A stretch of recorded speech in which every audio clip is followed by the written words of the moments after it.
In our earlier discussions about the sole proprietorship and partnership form of business, we cited some limitations associated with these forms of business, like the limited resources as well as the unlimited liability.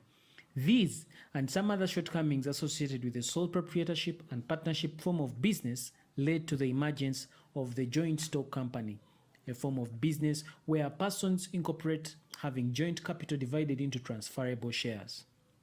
In this coming session, we get to discuss the joint stock company.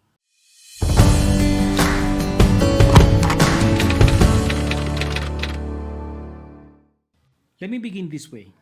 I wake up one morning with an idea to begin a YouTube channel, Kisembo Academy. So I am one man doing this. I am a sole proprietor. I start making physics, math, chemistry videos. Here I'm a sole proprietor, and by that I mean I am the one doing everything, from writing the scripts, putting up my camera and the studio setup, editing, and so on. But because a lot of people like my way of teaching, I find myself getting overwhelmed with requests from my audience to help them with other various academic related issues.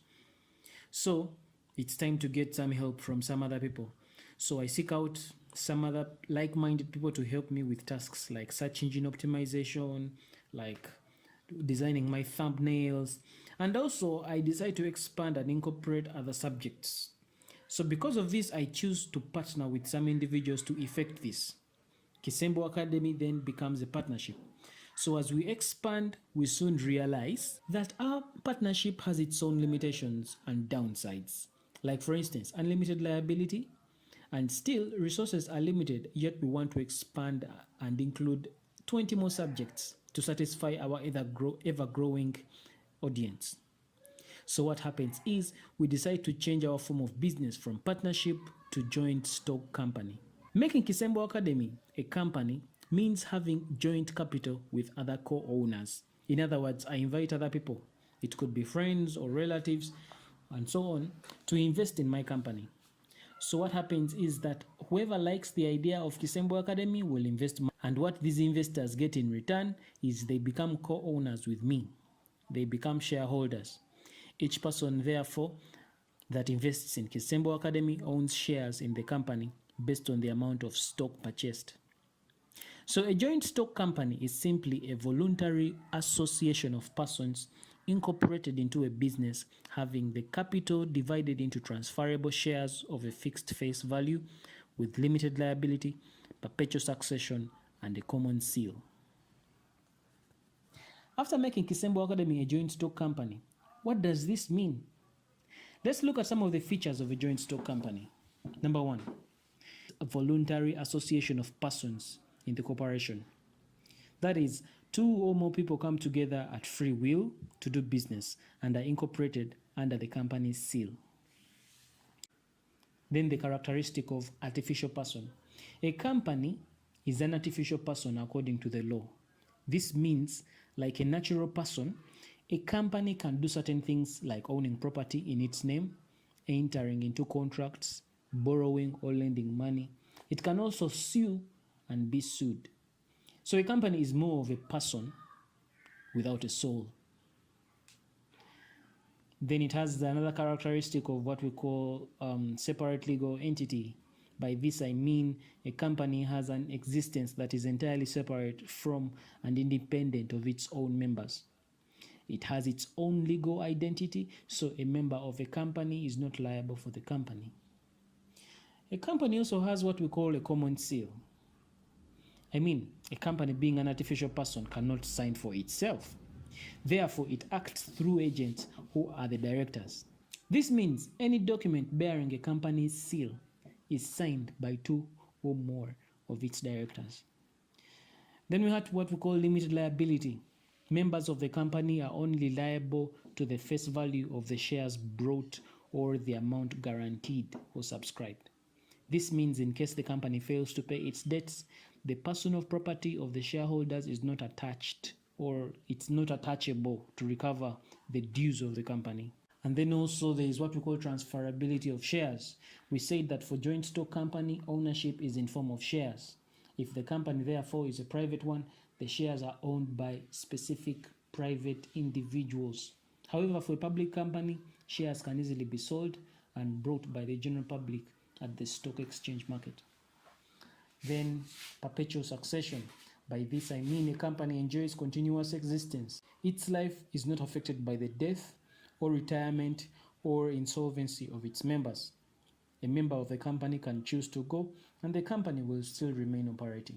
So looking at types of companies, we will classify companies under their nature and origin. We have companies incorporated under the Royal Charter or companies under Special Charter. Then we have companies incorporated under the Companies Act. Then we have companies incorporated under the Statute or Acts of Parliament. Let's talk about companies incorporated under the Special Charter or the Royal Charter. We have companies incorporated under the Special or Royal Charter. These are companies, most of which originated from the United Kingdom under the permission of the Queen of England with the Royal or Special Charter. They started in the early 1600s, and the common ones are companies like the British South African Company. We have the Imperial British East African Company, the British East Indian Company. However, the ones that exist today, we have the Chartered Institute of Accountants, the Chartered Institute of Bankers, we have the Association of Chartered Certified Accountants, the Institute of Chartered Secretaries and Administrators, and so on. So that's it about companies incorporated under the Special Charter. Then we have companies incorporated under the Companies Act. Now in my country, that is in Uganda, the Companies Act lays down procedures into which company may be brought into existence. And majority of companies in my country and the world at large fall under these categories. So these companies that are incorporated under the Companies Act lie under three broad categories. We have companies limited by shares, we have companies limited by guarantee, then we also have companies that are not limited, or call them unlimited companies. Let's talk about companies limited by shares. Companies limited by shares also fall in three other branches or three other categories. We have companies that are private, call them the private limited companies. We have the public limited companies, and then we have the government companies. So private limited companies, these ones are privately owned. A private limited company is a type of company that offers limited liability for the owners, and it offers certain restrictions to its ownership. One of the key features of these private limited companies is definitely it restricts transferability of shares. Since it's not public, it's just for a few individuals that own it. And then also it has a limited number of members or shareholders, the minimum being 2 and the maximum being 50. Then also it prohibits invitation to the general public to buy shares and debentures. These are the key features of a private limited company. Of course, in my country, we have examples like Mukwano Group of Companies, we have like Nile Breweries, we have Monitor Publications, and so on. Then we have what we call the public limited companies. Now, these are companies which by their articles of association have these following features. They can freely transfer shares from one person to another. In other words, there's no restriction on the transfer of shares. There's also no limited number of members. So in a company like that, you have a minimum of 7, and the maximum number of members is not there. Like there's no limit to there's no upper limit to the number of members it can have. Definitely the key features here also with public limited companies is, yes, it's limited by shares, and it invites the members and the general public to subscribe or buy its shares and debentures since it's a public limited company. And then also a key feature of it is that it must hold a statutory meeting and file a statutory report. Let's move on to government companies. Now, a government company is simply a company that is established under the Companies Act, yes, but they're usually established as a joint ownership by the government and the private sector. Now, these have the following features. That is in addition to the general features of the company. One, government must own 51% of the shares of that company. And then also the liabilities of such companies are limited by shares. Those are some of the key features of the government companies. And to give an example, for example, in my country, Uganda, we have the New Vision, which is a newspaper company where government has at least 51% of the shares. We have a company that is responsible for distributing electricity. It's called Uganda Electricity Distribution Company Limited, and so on. So that's it about government companies. Let's talk about companies limited by guarantee. Companies limited by guarantee can be defined or described by the following features. First of all, they're usually non-trading businesses like clubs, associations, non-governmental organizations, and so on. Then also the members pay subscription fees rather than shares for the company's case. Then also they are governed by a board of governors rather than a board of directors. That is for the case of the companies. So in case of liquidation, members guarantee to contribute up to a certain amount if assets don't sufficiently cover the company's debts. Such companies include clubs. Then we also have like traders associations. We have non-governmental organizations like Save the Children's Fund. Then also we have like football clubs and so on. So let's move on to unlimited companies. An unlimited company means a company not having any limit on the liability of its members. It is a company incorporated with or without a share capital and where the legal liability of the members or the shareholder is not limited. It means the members have unlimited obligation to meet any insufficiency in the assets of the company in the event of the company's liquidation. So the liability only arises upon liquidation or upon when the company is winding up.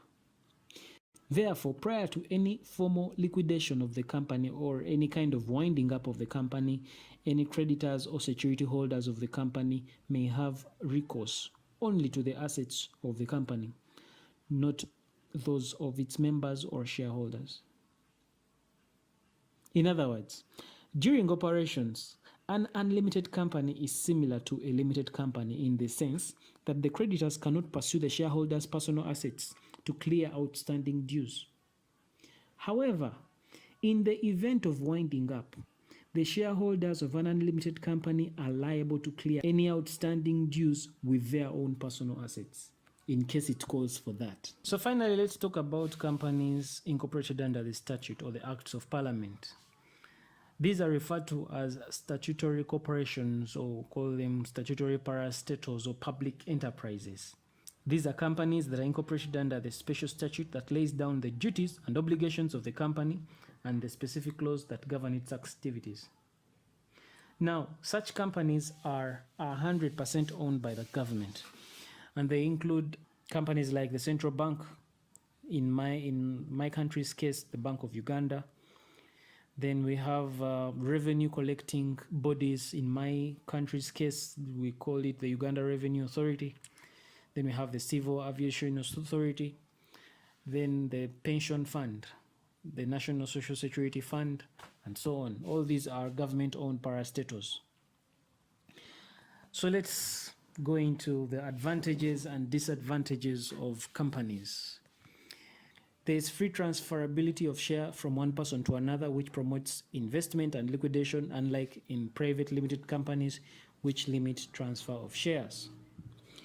There is large financial resource base on the nature of operation of joint stock companies. They are able to raise more funds in form of share capital, issuing of shares, and so on. There is guaranteed continuity.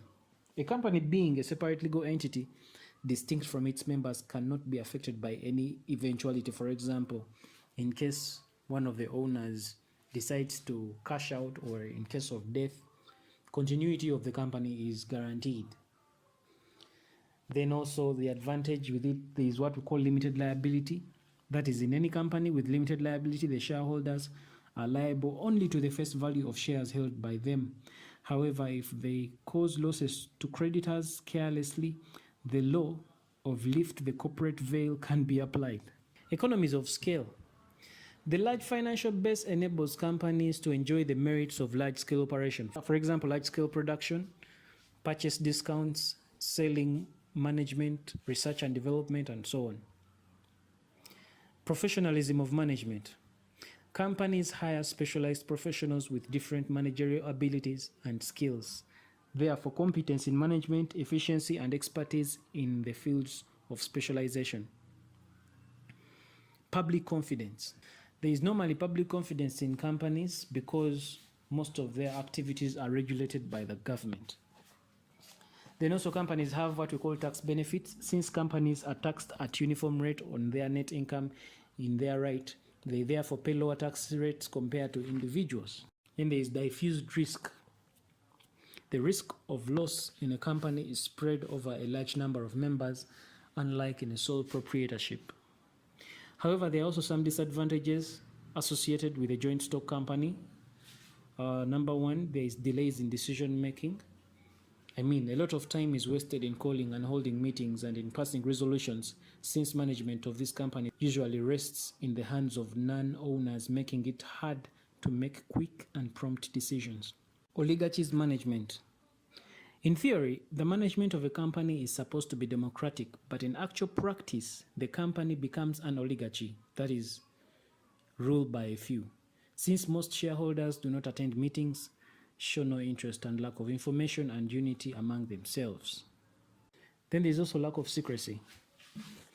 Now, under the Companies Act, a company is required to disclose and publish to the public a variety of information about its management, operations, and performance annually, which makes it hard to keep business secrets. There is also difficulty and costly formations. It is very difficult and expensive to form a company, since the promoters have to file with the Registrar of Companies a number of documents, for example, Memorandum of Understanding and Articles of Association. Then there is also lack of motivation and personal attention. The management of public companies lies in the hands of hired professionals.